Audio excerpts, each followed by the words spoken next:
آج مجھے جس موضوع پر کشائی کرنے کا موقع دیا گیا ہے وہ دراصل مجھ سے بہت بڑا سوال کیا گیا ہے کہ کیا ہم آزاد تھے؟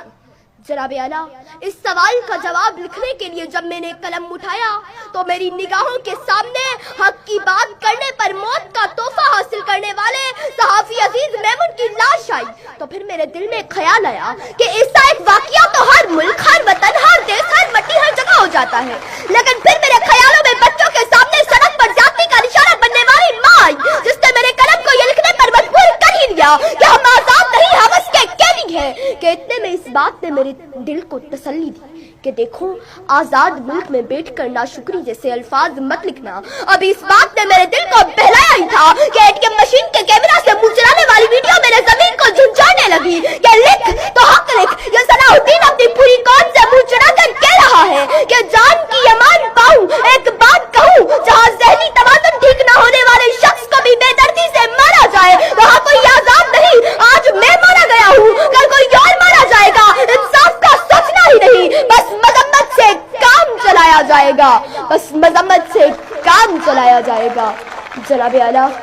ابھی میرے لکھنے کی جسارت کی ہی تھی کہ فلسطین، کشمیر، برما اور چیچنیا کے لوگوں نے چیخ چیخ کے پکارا کہ اے بے خبر، تو آزادی کی نعمت سے آشنا ہی نہیں، تیری تو ابھی اس عمر پہ لکھنے کی موضوع پر لکھنے کی عمر ہی نہیں۔ تو آزاد ہے، تو آج لکھنے کو آزاد ہے، تو آج پڑھنے کو آزاد ہے، تو آج اسٹیج پہ کھڑے ہو کے تقریر کرنے کو آزاد ہے، تیرے گھر کے مرد اپنی عبادت گاہوں میں جا کر عبادت کرنے کو آزاد ہے۔ چلو مان لیا 20% لوگ معاشرے میں خرابیوں کی وجہ سے ناانصافی کا شکار ہوئے ہوں گے، ارے تو آج نوشر و فیروز کے مجمع کے سامنے ان کے لیے آواز اٹھانے اور ان کے لیے حق کی بات کرنے کو آزاد ہے۔ ہمیں تو یہ حق نہیں کہ ہم بیت المقدس پر اپنا پرچم لہرا سکے، ہمیں تو یہ حق بھی نہیں کہ ہم سری نگر کو اپنی ملکیت بتا سکے۔ ارے اگر آج تم نے اس قلم سے خود کو آزاد نہ لکھا تو یاد رکھو، تم نے 1947 کی جدوجہد پر وار کیا، تم نے لفظ آزادی کو رسوا اور ایک بہت بڑی نعمت سے انکار کیا، تم نے آزادی کی غلط تشکیل کر کے نام بہت بیکار کیا، اور تم نے خود کو قیدی کہہ کے قلم کا غلط استعمال کیا، تم نے خود کو قیدی کہہ کے قلم کا غلط استعمال کیا۔ جناب اعلیٰ، یہ چیخیں، یہ آوازیں اور یہ پکار میری سماعت سے ٹکرائی اور میرا ہاتھ کانپنے لگا، قلم نیچے گرا اور میں نے اس موضوع پر لکھنے سے انکار کیا،